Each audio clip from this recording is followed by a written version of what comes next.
Good morning. This is message 4 of the 7 churches of Revelation. Thyatira. Thyatira is yet another city in that closely clustered area in modern Turkey, formerly Greek-speaking cities in the Roman Empire. Thyatira means odor of affliction. If you research what was happening in Thyatira, the name becomes moderately entertaining. This has to do with the history of garment making. I know. It's kind of exciting. That's a joke.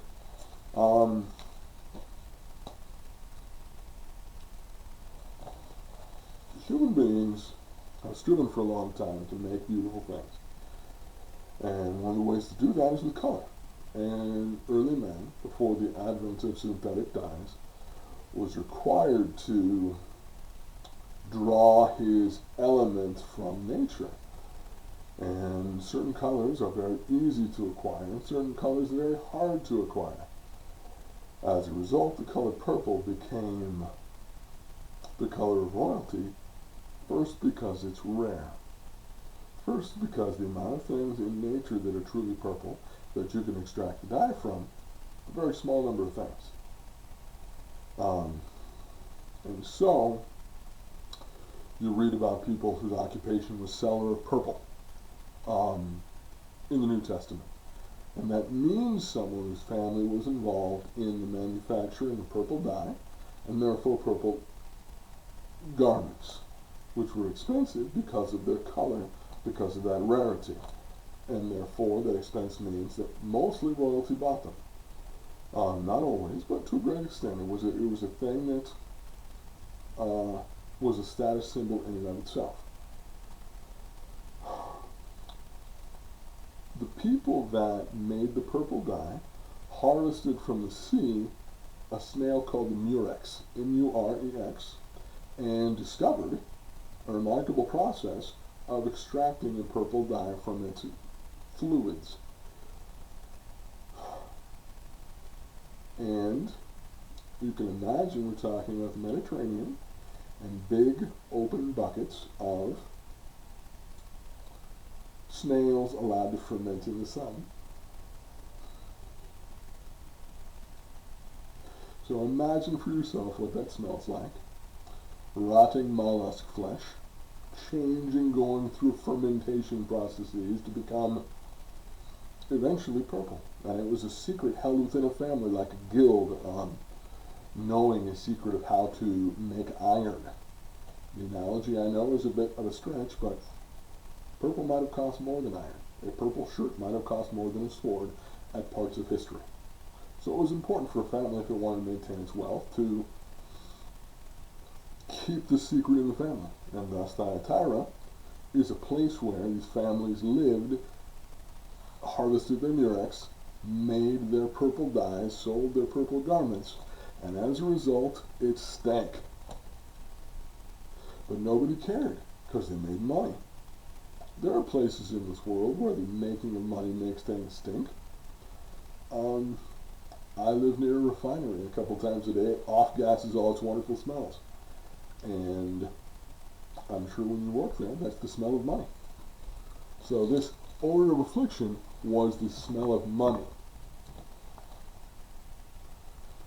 Much like if you drive through the country and smell manure, eventually you go, that's just the smell of farm. And by the way, manure out in the country is much nicer than dog droppings in the local park. Somehow much, much different. Even though there's a lot more of it. So that's what's going on here. There's wealthy people here that are committed to an industry. The positives, they've got money and they're charitable. They're not greedy with their money.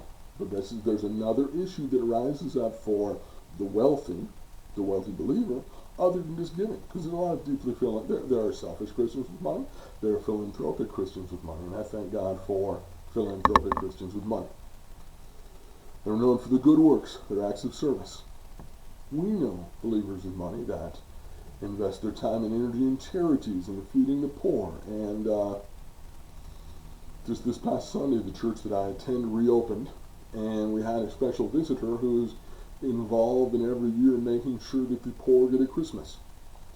I put her in this category of believers with money that are givers. That they're doing better at the latter part of their faith than at the first part.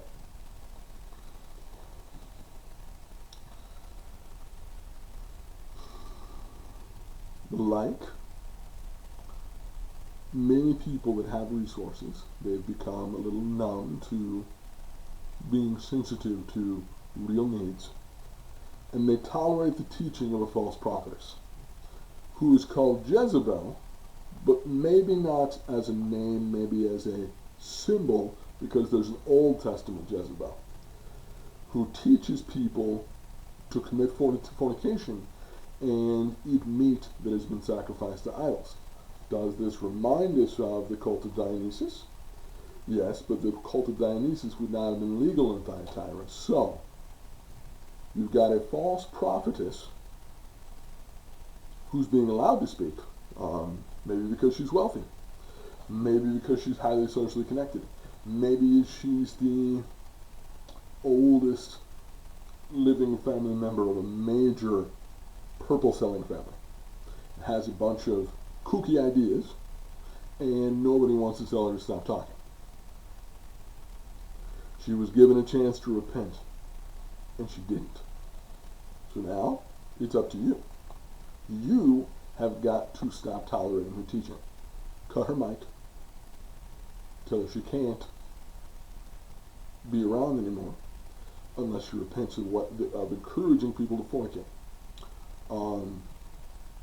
Encouraging people to eat meat that is sacrificed to idols. As always, the hidden positive is that there's time to repent. God would not be so cruel as to say you need to repent now and say, sorry, there's no time to repent. We're given a description of Jezebel. No, a threat to Jezebel in particular. She and those who follow her will be cast into a bed of great tribulation, and her children will be killed.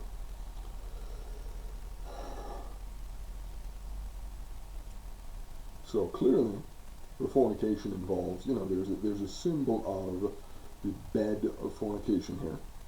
Whether it's a literal bed is probably not, but a bed of tribulation. It'll cover you like a blanket. It may be a horrifying STD. We're not told, but specifically there's tribulation and symbolism of where she is committing these atrocities. And her children, physical or spiritual, will be dead as a result, which implies a disease, but could involve just a massive angelic retribution. So God is ready to put an axe to Jezebel. Where there are false prophetesses, and false prophets, given the opportunity to encourage sin, God is ready to put the axe to them. And willing to let churches that are tolerating those things, willing to let those churches repent. So, examine yourself and say, are we tolerating these things? Are there false prophets, false prophetesses, who we consider to be sacred cows, who nobody wants to reprimand because of their power, or their wealth, or their social connectedness? Or maybe they're just really popular and fun to be around. I mean, there are people that get a lot of mic time because they're popular, because they're exciting and charismatic. She could be unbelievably attractive, and it is often hard for men to be unkind to women that are unbelievably attractive. It gives us a description of Jesus. It says he has eyes like fire, feet like brass. The word for brass here is a new word that cannot exist in our present reality. It's an alloy that combines bronze and frankincense. Remember how we had myrrh as the city of Smyrna? His feet here are a combination of bronze and the incense, frankincense. The two things you combine to give as a gift to an infant king. This means that all his actions are bathed in prayer, but his feet are heavy. He's coming, but it's coming with a heaviness. I don't want to surprise you before you've repented. I want to walk slow and give you a chance to repent. That's what the heavy feet mean. That's what the brass feet mean. They mean he is not out for blood. He is looking to show up at a time when you've repented. When we've repented. Okay. The promise to overcomers. Power over the nations. The morning star. And the morning star is Jesus. We will see Jesus with our own eyes. If you overcome in these last days, do not take the mark. Do not tolerate false teachers. Repent where there is sin. Be faithful even unto tribulation, unto imprisonment, and unto death. And you will see Jesus with your own eyes. In Jesus' name.